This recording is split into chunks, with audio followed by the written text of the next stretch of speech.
A lot of times we're not too aware of our environment. While we can use our general senses to give us somewhat of an idea, oftentimes we don't get the whole picture. Beyond what we can feel and see, there's a whole layer of invisible data that, while we might not always be conscious of, is always affecting us. Today we're going to be looking at Waveshare's environment sensor to unpack this hidden layer and see what we can capture.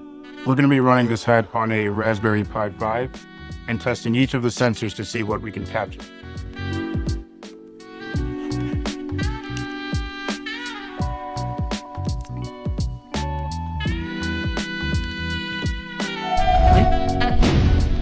To give us a good idea of what's happening in the environment, I built a few custom interfaces to visualize the sensor data that's captured by the hat in real time.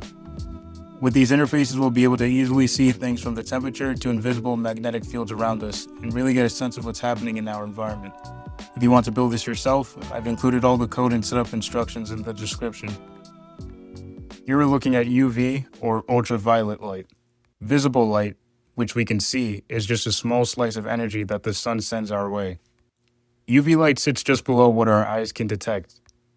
We can't see it, but it's incredibly powerful. In the right amounts, it drives essential processes like vitamin D synthesis, keeping us healthy and alive. However, with overexposure and time, that same energy is enough to cause things like skin cancer. Here's something that might surprise you though. A room can look incredibly bright and still have a UV index of 0. Brightness and UV radiation are completely separate things. This is why we separated these two different types of light, or essentially just energy at different wavelengths, into two interfaces, one for visible light and one for UV light. Let's check out our UV light sensor first. In this setup, we have our device sitting by the window. I'm going to be opening up the blinds, allowing sunlight in, and checking what the hat can detect in real time. Our UV sensor outlined here, which detects energy at these specific wavelengths, otherwise known as UV light, is going to give us an idea of what's happening in our environment.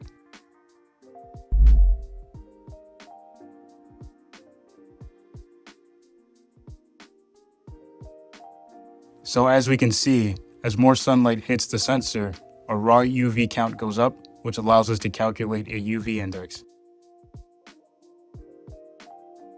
The higher the intensity, the higher the index.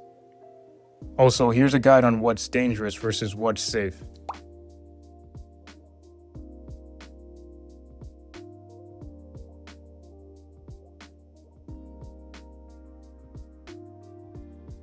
Taking the blinds completely out of the way, we're able to get to a max of about 0.83 on our index.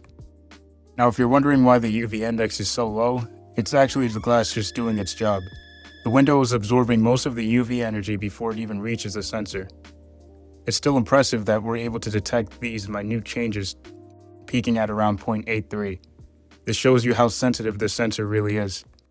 Next up, we're looking at ambient light, the kind of energy our eyes are built to detect. We have specialized receptors that convert that energy into information, letting our brains interpret the world around us. We measure ambient light in lux, a unit that tells us the amount of light that's actually hitting a surface at any given moment. To test this sensor range, I'm going to use a lamp at different intensities, and you'll see how the lux readings respond in real time as I dial it up and down.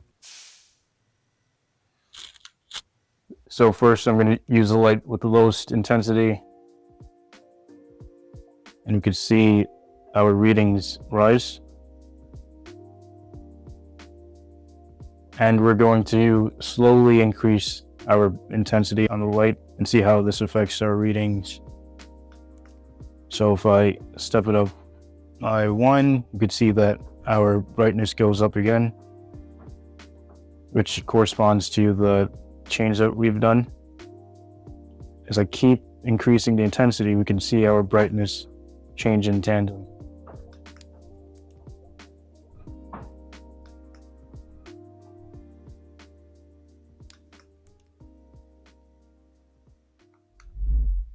For our next two tests, we're going to be using this sensor, which gives us an idea of the temperature and humidity of an environment. Now for this test, we're going to be measuring temperature in Celsius. For those who use Fahrenheit, something you might find interesting is that Celsius isn't arbitrary. It's actually defined by water. 0 degrees is the exact point water freezes, and 100 degrees is the exact point that it boils. It's a scale anchored to nature itself. To test the temperature change of the environment, I'm going to be using this portable heater.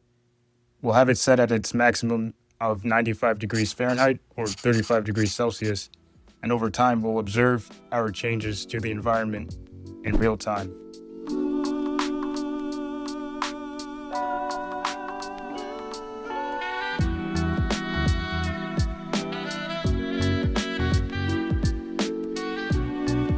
So as we can see, there's a pretty stable rise in the temperature. We started at around 23 degrees Celsius, and after 23 minutes, we're able to get to around 33 degrees Celsius.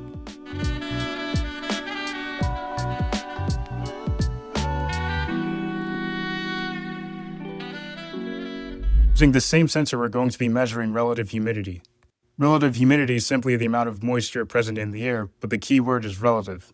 This means it's always relative to the temperature. We could think of the air like a sponge. As the temperature rises, that sponge grows bigger, allowing us to hold more moisture. As it cools down, the sponge shrinks, squeezing that moisture back out. That's why humid summer days feel so heavy and sticky, and cold winter air feels so dry.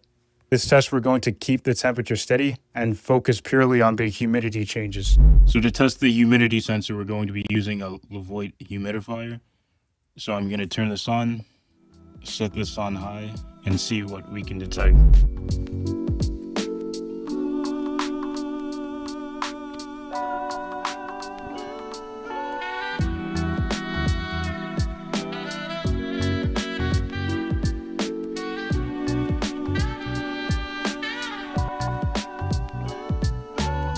After an hour and a half, we're able to observe our relative humidity rise around 2%. Now you might be wondering why this rise is so low. It's not the sensor malfunctioning, it's just the environment. I'm running the humidifier in a wooden basement, which is a much bigger sponge to fill than a typical bedroom. Wood itself is also absorbing some of that moisture before it even reaches the air. A reminder that you always want to keep your environment in mind when looking at readings like these. The sensor is only one part of the picture.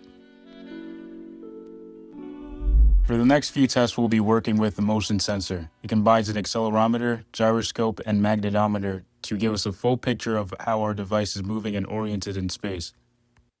So the first thing we're going to be looking at is a tilt. We can think of Earth's gravity as a constant, invisible 1G force pulling straight down towards the floor. When the sensor is perfectly flat, that entire 1G is sitting on the Z-axis. However, as we begin to tilt the object, this force is dispersed across the X and Y axes. By measuring this dispersion, we're able to calculate the exact angle of the sensor in space.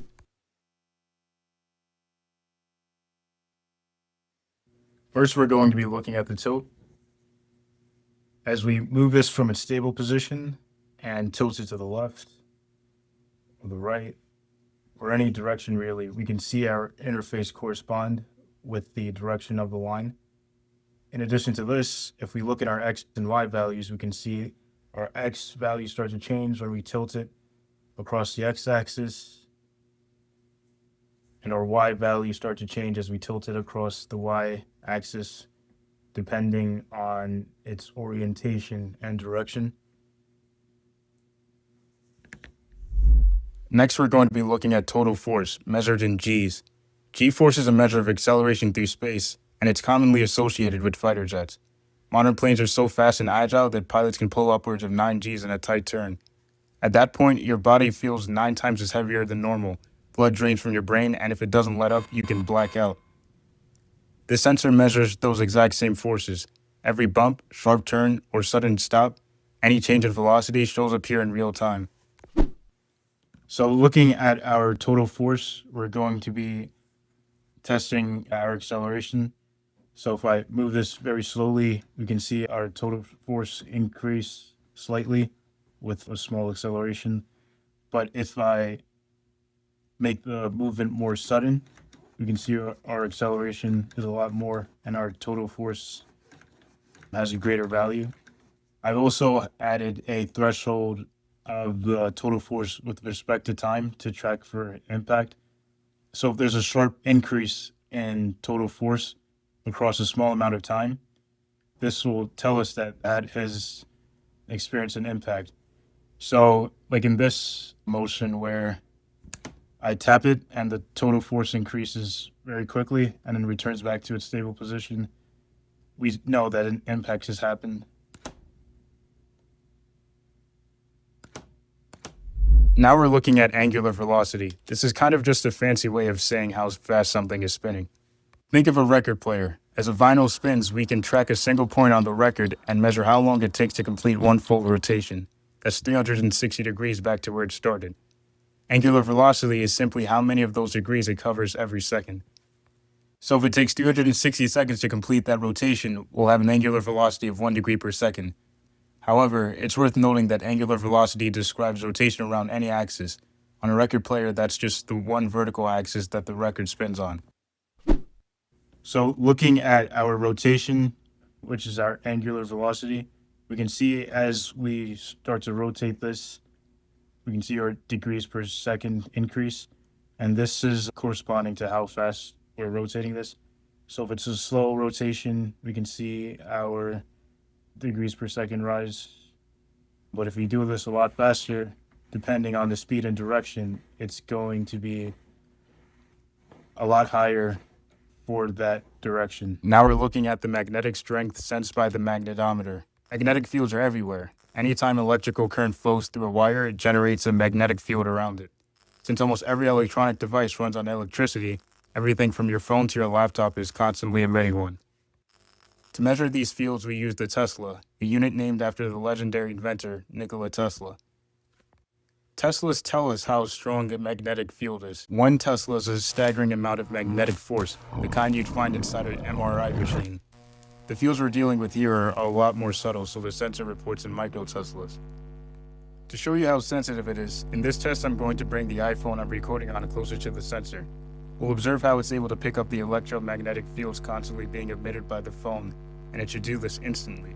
In this test we're measuring raw magnetic strength, but if you want to go beyond this, the sensor gets really interesting when you see what it can do with Earth's own magnetic field. The planet itself generates a massive magnetic field from its core, running strongest near the poles.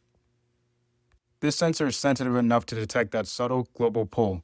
By measuring it across 3 axes, X, Y, and Z, we're able to calculate the exact angle it's facing relative to magnetic north. That angle is your bearing, and with a bearing, you always know which way you're pointed in the real world. To test this, we're just going to bring the phone that I'm recording on closer to that. So as the phone is emitting signals and charges are moving around, creating a magnetic field, when we bring it closer to the hat, our hat should be able to pick this up and increase the amount of Teslas detected.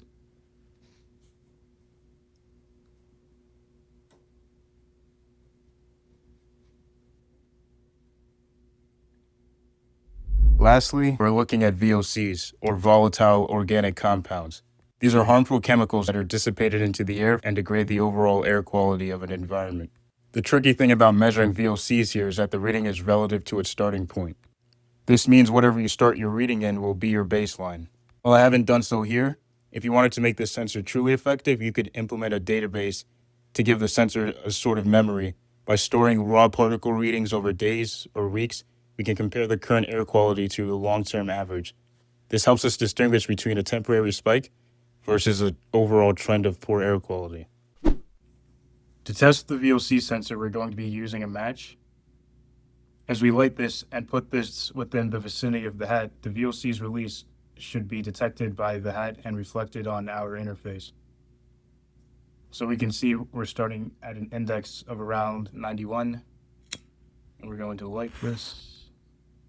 And we'll put this around the hat.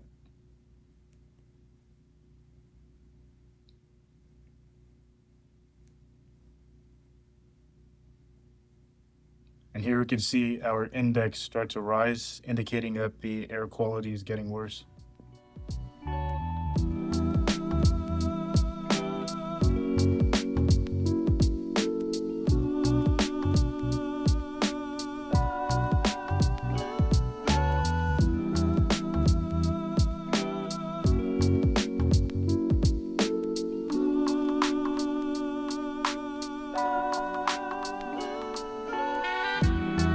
Whether you're growing plants and need to monitor temperature and humidity, building a robot that needs to understand its orientation and motion, or really just want to get a better sense of the environment around you, this setup gives you all of that in one place. It's like having a sixth sense. Things we as humans experience every day without even thinking about are now readable as real-time data. Thanks for watching. If this helped, a like and a subscription goes a long way. I have a lot of videos planned that I'd love to share with you guys.